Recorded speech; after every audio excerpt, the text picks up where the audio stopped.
ಮಕ್ಕಿಮನೆ ಕಲಾವೃಂದ ಮಂಗಳೂರು ವತಿಯಿಂದ ಆನ್ಲೈನ್ ಮೂಲಕ ಮಕ್ಕಳ ದಿನಾಚರಣೆ ಹಾಗೂ ದೀಪಾವಳಿ ಹಬ್ಬದ ಪ್ರಯುಕ್ತ ಸಾಂಸ್ಕೃತಿಕ ಕಾರ್ಯಕ್ರಮ ಜರುಗಿತು. ಈ ವೈವಿಧ್ಯಮಯ ಸಂಭ್ರಮವನ್ನ ಮಕ್ಕಿಮನೆ ಕಲಾವೃಂದ ಮಂಗಳೂರು ಫೇಸ್ಬುಕ್ ಪುಟದಲ್ಲಿ ನೇರ ಪ್ರಸಾರದ ಮೂಲಕ ನಡೆಸಲಾಯಿತು. ತುಳು ರಂಗಭೂಮಿ ಹಾಗೂ ಚಲನಚಿತ್ರ ಕಲಾವಿದರಾದಂತಹ ಭೋಜರಾಜ್ ವಾಮಂಜೂರು ಅವರು ತಮ್ಮ ಕುಟುಂಬದೊಂದಿಗೆ ಕಾರ್ಯಕ್ರಮವನ್ನ ಉದ್ಘಾಟಿಸಿದ್ರು. ಇನ್ನು ಇದೇ ವೇಳೆ ಅನೇಕ ಮಕ್ಕಳಿಗೆ ಹಾಗೂ ಕಲಾವಿದರಿಗೆ ವೇದಿಕೆಯನ್ನು ಕಲ್ಪಿಸಿಕೊಟ್ಟಿರುವ ಮಕ್ಕಿಮನೆ ಕಲಾವೃಂದದ ಕಾರ್ಯ ಶ್ಲಾಘನೀಯವಾದದ್ದು ಎಂದರು.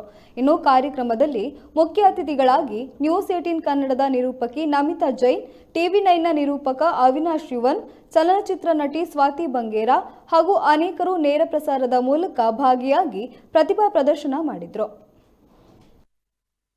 ಮಕ್ಕಳಿಗೂ ಕೂಡ ಮಕ್ಕಳ ದಿನಾಚರಣೆಯ ಹಾರ್ದಿಕ ಶುಭಾಶಯಗಳು. ಹಾಗೆಯೇ ದೀಪಾವಳಿ ಹಬ್ಬದ ಮೊದಲ ದಿನ ನರಕ ಚತುರ್ದಶಿ ಇವತ್ತಿನಿಂದ ಆರಂಭ ಆದರೆ 3 ದಿನಗಳ ಕಾಲ ನಾವು ಈ ಹಬ್ಬವನ್ನ ಬಹಳ ಸಡಗರದಿಂದ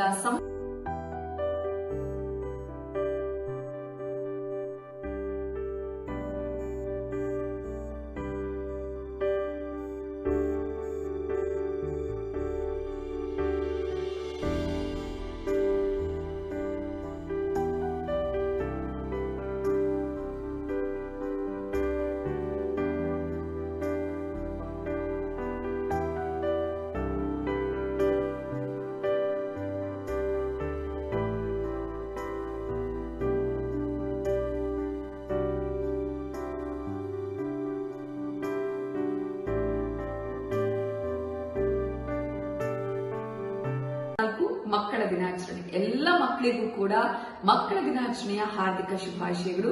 ಹಾಗೆಯೇ ದೀಪಾವಳಿ ಹಬ್ಬದ ಮೊದಲ ದಿನ ನರಕ ಚತುರ್ದಶಿ ಇವತ್ತಿನಿಂದ ಆರಂಭ ಆದರೆ 3 ದಿನಗಳ ಕಾಲ ನಾವು ಈ ಹಬ್ಬವನ್ನ ಬಹಳ ಸಡಗರದಿಂದ